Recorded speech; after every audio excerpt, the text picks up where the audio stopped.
شب براعت کیسے گزاریں؟ دینی ترقی کے لیے شب براعت سنہری موقع ہے۔ اس میں رب تعالیٰ کی رحمت جوش پر ہوتی ہے۔ ہمیں چاہیے کہ شب براعت میں ان باتوں کا خصوصی طور پر اہتمام کریں۔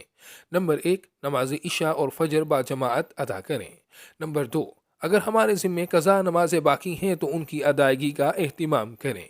نمبر 3، وہ کام کریں جن سے رحمت نصیب ہوتی ہے۔ تلاوت قرآن مجید کریں، صدقہ و خیرات کریں، نوافل پڑھیں، ذکر و درود اور دعا میں مصروف رہیں، نیز مخلوق خدا پر مہربانی کریں۔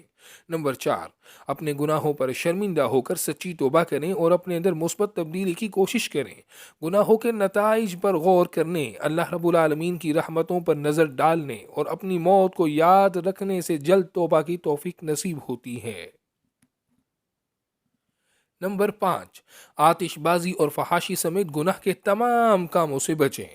نمبر 6، اگر کسی ایسے کام میں مبتلا ہیں جسے کرنے والا رحمت سے محروم رہ جاتا ہے تو شب براعت سے پہلے ہی اسے چھوڑ کر سچی توبہ کریں۔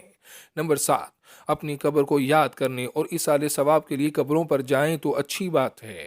نمبر 8، اگر رمضان المبارک کے کسی روزہ کی قضا باقی ہے تو 15 شعبان کو وہ رکھیں، ورنہ نفلی روزے کا اہتمام کریں۔ شب براعت کے موقع پر ایک دوسرے سے معافی مانگنے کا رواج ہے، اور یہ طریقہ بھی چل نکلا ہے کہ S M S, WhatsApp یا دیگر سوشل ذرائع سے تمام دستیاب نمبروں پر معافی نامہ بھیج دیا جاتا ہے۔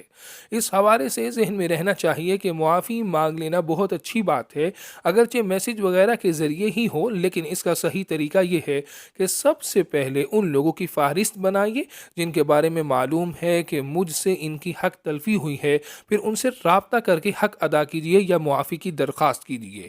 ان کے بعد اگر احتیاطاً ہر ایک سے معافی مانگ لی جائے تو بہت اچھا ہے۔ معافی کی درخواست دل سے ہونی چاہیے، جس کی نشانی یہ ہے کہ آئندہ حق تلفی اور ظلم سے باز رہے گا، ورنہ مذاق اور دل آزاری ہے۔ کسی کی حق تلفی ہو جائے تو معافی مانگنے کے لیے شب براعت کا انتظار کم عقلی ہے، فوراً حق ادا کرنا چاہیے یا معافی مانگ لینی چاہیے۔ میں نے تمام حقوق معاف کیے، اس طرح کے جملوں سے بہت سارے حقوق معاف ہو جاتے ہیں، تاہم کچھ حقوق سنگین ہوتے ہیں، ان کے بارے میں واضح طور پر کہنا ہوتا ہے کہ میں نے آپ کی فلاں حق تلفی کی تھی، وہ مجھے معاف کر دیں۔